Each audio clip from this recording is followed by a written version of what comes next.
اللاعب العراقي الوحيد اللي سجل في كأس العالم. حسين سعيد. يونس محمود. من هو اللاعب العراقي الوحيد اللي سجل في كأس العالم؟ حسين سعيد. حسين سعيد. اللاعب الوحيد اللي سجل في كأس العالم حسين سعيد. اللاعب الوحيد اللي سجل في كأس العالم العراقي. يونس محمود. يونس محمود. من هو اللاعب العراقي الوحيد اللي سجل في كأس العالم؟ يونس محمود. حسين سعيد.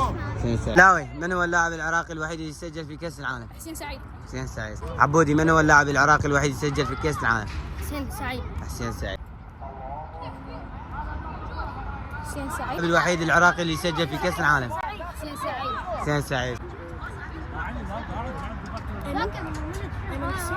من هو اللاعب الوحيد العراقي سجل في كأس العالم؟ اللاعب العراقي الوحيد اللي سجل في كأس العالم. الوحيد العراقي سجل في كأس العالم. ما تعرف العراقي الوحيد سجل في كأس العالم؟